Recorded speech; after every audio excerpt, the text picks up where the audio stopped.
नमस्कार, देश न्यूज में स्वागत है आपका। मैं हूं आपके साथ मीनाक्षी और आप देख रहे हैं हमारा खास कार्यक्रम स्त्री शक्ति। आपने बॉलीवुड के बड़े पर्दे की बहुत सी अभिनेत्रियां ऐसी देखी होंगी जिन्होंने बॉलीवुड के बड़े पर्दे को रोशन करने के बाद देश के प्रति अपने जीवन को समर्पित कर दिया। उन्होंने अभिनय के जीवन से रुख करते हुए राजनीति की तरफ मुड़कर देश के लिए भी बहुत से काम किए और इनमें कई नाम भी शामिल हैं। उन नामों में से है जयललिता जयराम भी एक नाम है। जी हाँ, साउथ फिल्म इंडस्ट्री की एक जानी पहचानी खूबसूरत अदाकार जयललिता जयराम को आज हर कोई जानता है। उनके अभिनय से लेकर उनकी राजनीतिक समझ के लिए आज भी लोग उन्हें याद करते हैं। आपको बता दें, तमिलनाडु की पहली महिला मुख्यमंत्री जयललिता को सब लोग अम्मा बुलाते हैं। लेकिन क्या आप जानते हैं कि वो पूरे प्रदेश की अम्मा कैसे बन गई?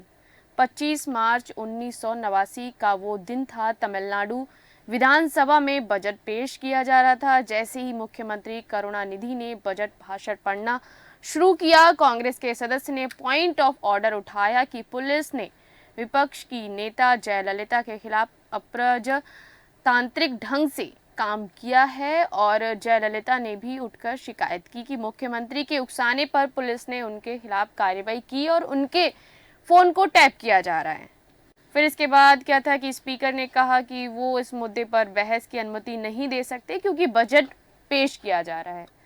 ये सुनना था कि विधानसभा सदस्य बेकाबू हो गए। एआईडीएमके के सदस्य चिल्लाते हुए सदन के वेल में पहुंच गए। एक सदस्य ने गुस्से में करुणानिधि को धक्का देने की कोशिश की, जिससे उनका संतुलन बिगड़ गया और उनका चश्मा जो था वो जमीन पर गिरकर टूट गया। फिर क्या था, एक एआईडीएमके के सदस्य ने बजट के पन्नों को फाड़ दिया। विधानसभा के अध्यक्ष ने सदस्य को स्थगित कर दिया। जयललिता की जीवनी Amma journey from movie star to political queen लिखने वाली वासंती बताती हैं, जैसे ही जयललिता सदन से निकलने के लिए तैयार हुई, एक डीएमके सदस्य ने उन्हें रोकने की कोशिश की। उसने उनकी साड़ी इस तरह से खींची कि उनका पल्लू गिर गया। फिर क्या था कि जयललिता भी जमीन पर गिर गई। एक वरिष्ठ एआईडीएमके सदस्य ने डीएमके सदस्य की कलाई पर जोर से वार किया। जयललिता को उनके चुंगल से छुड़वाया और फिर अपमानित जयललिता ने पांचाली की तरह प्रतिज्ञा ली कि वो उस सदन में तभी फिर कदम रखेंगी जब वो महिलाओं के लिए सुरक्षित हो जाएगा। दूसरे शब्दों में वो अपने आप से कह रही थी कि मानो वो अब तमिलनाडु विधानसभा में मुख्यमंत्री के तौर पर ही वापस आएंगी। फिर इसके बाद क्या था, कहानी बदली और फिर जयललिता वास्तव में तमिलनाडु की अम्मा बन गई। ऐसा भी नहीं था कि जया जो है वो बहुत दिन से 80 साल पार कर चुकी थी, अभी तो 68-60 ही की थी, पर बड़े बूढ़े सब अम्मा ही कहते थे। ये संयोग की बात है कि जब फिल्मी करियर में जया ने अपना पहला गाना गाया था, उसके बोल यही थे, अम्मा का प्यार। गाना तमिल में था, मतलब यही था। जयललिता ने भी एक बार कहा था, अम्मा कहा जाना मेरे जीवन की सबसे बड़ी उपलब्धि है। कहते हैं कि जया की एक स्कीम ने उन्हें अम्मा के पद पर स्थापित कर दिया। थोटिल कुंज डई मतलब क्रेडल बेबी स्कीम पैदा करके छोड़ देते थे, वो अपनी जिम्मेदारी से मुक्त हो जाते हैं। पता नहीं कैसे, पर जयललिता ने उन बच्चों की जिम्मेदारी उठाई। सरकार उनको पालने का खर्च भरेगी। बहुत सारे बच्चों को अपनाया गया इस स्कीम के चलते। ये सबसे बड़ी वजह है जिससे लोगों ने जया को अम्मा कहना शुरू किया। इसके अलावा जया ने कई कैंटीन चलवाए।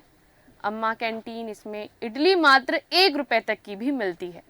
फोन और मिनरल वाटर भी मिलता है। जैसे पश्चिम बंगाल की मुख्यमंत्री ममता बनर्जी को दीदी और उत्तर प्रदेश की पूर्व मुख्यमंत्री मायावती को बहन जी कहा जाता है, ठीक वैसे ही जयललिता को भी अम्मा कहकर संबोधित किया जाता था।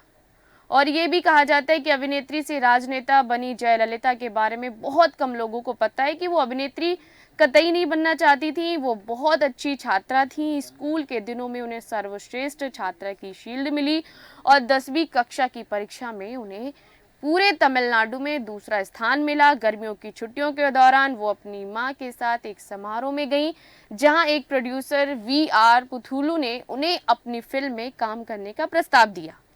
उनकी मां ने उनसे पूछा और उन्होंने हाँ कर दी और कुछ दिन इस तरह से उनकी फिल्मी करियर की शुरुआत हुई। जब जयललिता के बारे में हमने रिसर्च की तो हमें पता चला कि अम्मा यानी कि जयललिता की मीडिया से एकदम नहीं बनती थी। उन पर सनकी और मूडी होने का ठप्पा भी लगा था। दरअसल वो एक इंटरव्यू में पत्रकार के सवाल पूछने के ढंग से नाराज हो गईं। जब इंटरव्यू के अंत में पत्रकार ने कहा कि उन्हें उनसे बात कर बहुत खुशी हुई, तो जयललिता का जवाब था, मुझे आपसे मिलकर कतई खुशी नहीं है, नमस्ते।